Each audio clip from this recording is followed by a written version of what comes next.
संघर्ष के सभी दर्शकों को नमस्कार। जय हिंद, जय भारत, वंदे मातरम। भाइयों, संकल्प आपके बीच में कुछ दिन से अपनी बात लेकर के प्रस्तुत हो रही है।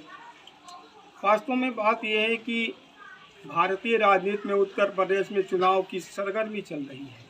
हर व्यक्ति अपने अपने माध्यम से चुनाव की रूपरेखा रच रहा है। अभी माननीय अखिलेश यादव जी ने जो रूपरेखा रची है वो भारतीय स्वास्थ्य तंत्र के लिए ठीक नहीं है, भारतीय अभिरंजना के लिए ठीक नहीं है। अभी जीना प्रेम उनका जाग गया था। वही अखिलेश जी, जीना साहब में और सरदार पटेल में बहुत अंतर है। सरदार पटेल इस देश के ऐसे व्यक्ति हैं जिन्होंने 467 से अधिक रियासतों को भारत में जोड़ा है। जीना का भारत में क्या संयोग है, जीना जी का भारत में क्या सहयोग है। जिस व्यक्ति ने बृहत्तर भारत को टुकड़े में बांटा, उसका नाम लेना एक तरह से पाप है। और जब जब लोगों ने जीना का नाम लिया है, चाहे भारतीय जनता पार्टी के अडवाणी जी रहे हों, उसका सर्वनाश हुआ है। अखिलेश जी, आप कहते हैं कि उत्तर प्रदेश की जनता आपको चाहती है, अगर चाहती भी होगी तो आपका जीना प्रेम आपको ले डूबेगा। इसलिए इससे बचने के लिए आपको मैं एक सुझाव देना चाहता हूं कि जीना प्रेम आप मत दिखाएं। और जीना जी का इस भारत में कोई सहयोग नहीं, न हिंदू के लिए न मुसलमान के लिए। जीना एक बहुत बड़े भारत को, जो उस देश का बहुत बड़ा हिस्सा था, जिसके लिए हिंदू मुस्लिम मिलकर के आज़ादी दिलाए, आज़ादी में भी जीना जी का बहुत बड़ा सहयोग नहीं था। जीना जी को सेकुलर करने वाले और जीना जी को सरदार पटेल और गांधी की बराबरी करने वाले को भारत की जनता, उत्तर प्रदेश की जनता क्षमा नहीं करेगी, ये भी जान लें। मैं जानता हूं कि इस देश में वही लोग राजनीति कर रहे हैं जिनका देश में कोई योगदान नहीं दिया। आज़ादी के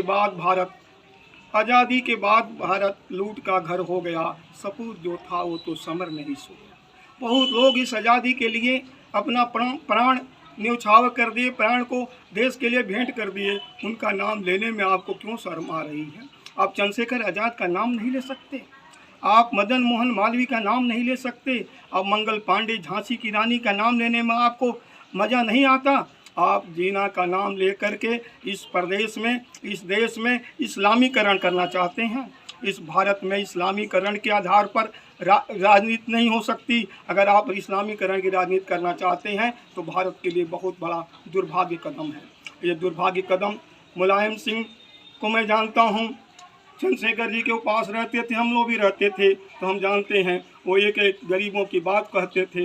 हाँ, हालांकि उनका भी इस्लामीकरण प्रेम था, लेकिन इस मुद्दे पर आपने जो जीना का प्रेम दिखाया है वो खतरे से खाली नहीं। मैं कहना चाहता हूँ, भारत की जनता जानती है ये गांधी का देश है, ये सरदार पटेल का देश है, ये मदन मोहन मालवीय का देश है, ये मंगल पांडे का देश है, ये वीर कुंवर सिंह का देश है, ये चंद्रशेखर जी का देश है, जिन लोगों ने इस देश की माटी के लिए बहुत बड़ा परेशानी सह करके भी इस देश को बहुत बड़ा किया। लेकिन आप क्षणिक वोट प्रेम के लिए आप वहाँ जा रहे हैं। हिंदू वोट, लगता है हिंदू वोटों से आपको चाहत नहीं रही।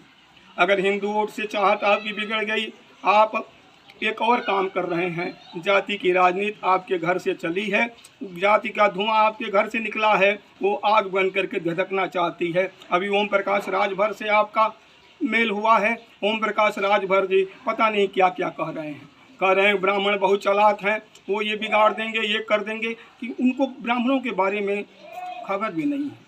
जिन ब्राह्मणों ने पूरे विश्व में भारत की संस्कृति का डगा बजा दिया, पूरे विश्व में भारत की संस्कृति को जोड़ दिया और ये बता दिया पूरे विश्व को कि हम आगे चलने वाले लोग हैं, ये ब्राह्मणों का कर्तव्य है। आप कहते हैं कि मैं ये कर दूंगा, मुझको वोट दे दो। अखिलेश जी, उसको भी याद कीजिए जब आपके ही ज़माने में, आपके पिताजी के ज़माने में एक ही जात के लोग सैकड़ों, हजारों, करोड़ों, हजारों, लाखों की संख्या में भर दिए जाते हैं।